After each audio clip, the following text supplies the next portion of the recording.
ಈ ಸರ್ಕಾರ ಬಂದ ಮೇಲೆ, ಸಿದ್ದರಾಮಯ್ಯ ಸರ್ಕಾರ ಬಂದ ಮೇಲೆ ಕಳೆದ ಒಂದು ವರ್ಷದಲ್ಲಿ ಈ ರೀತಿ ಘಟನೆಗಳೇ ನಡೀತಾ ಇದೆ.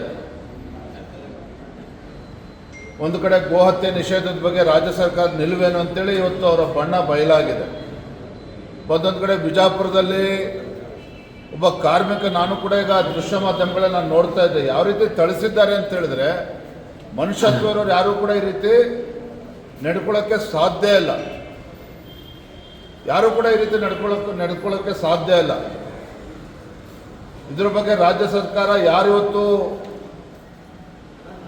ದುಷ್ಟರಿದ್ದಾರೆ, ಈ ರೀತಿ ನಡ್ಕೊಂಡಿದ್ದಾರೆ, ತತ್ಕ್ಷಣ ಒದ್ದು ಒಳಗಾಕಬೇಕು, ಅವ್ರ ವಿರುದ್ಧ ಕಾನೂನು ರೀತಿಯಾದಂಥ ಕ್ರಮವನ್ನು ಕೈಗೊಳ್ಳಬೇಕು. ಸರ್, ಎಂ ಬಿ ಪಾಟೀಲ್ ಹೇಳಿದ್ದಾರೆ 30 ಜನ JDS ಮತ್ತು BJPಯಿಂದ ಕಾಂಗ್ರೆಸ್ ಸಿಗುತ್ತಾರೆ ಅಂತ ಹೇಳಿದ್ದಾರೆ.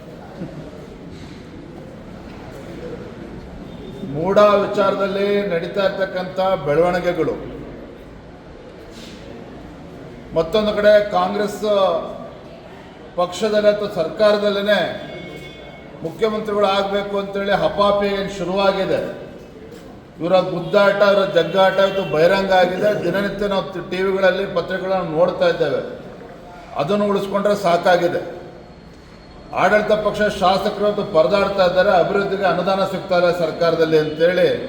ಇದ್ರ ಮಧ್ಯೆ BJP ಕಾಂಗ್ರೆಸ್ ಶಾಸಕರ, BJP ಮತ್ತು JDS ಶಾಸಕರನ್ನ ಅವರ ಪಕ್ಷಕ್ಕೆ ಕರೆದುಕೊಂಡು ಏನು ಕಡಿಯೋದೇನಿದೆ? ಅವರು ಇರೋ ಶಾಸಕರನ್ನ ಉಳಿಸ್ಕೊಳ್ಳಿ, ಅವರು ರಾಜ್ಯದಲ್ಲಿ ಅಭಿವೃದ್ಧಿ ಬಗ್ಗೆ ಗಮನ ಕೊಡಲಿ, ನಮ್ಮ ಕ್ಷೇತ್ರಗಳಿಗೆ ಅಭಿವೃದ್ಧಿಗೆ ಹಣವನ್ನು ಕೊಡಲಿ. ಅದನ್ನು ಬಿಟ್ಬಿಟ್ಟು 136 ಶಾಸಕರು ಈಗಾಗಲೇ ಆಡಳಿತ ಪಕ್ಷದಲ್ಲಿದ್ದಾರೆ.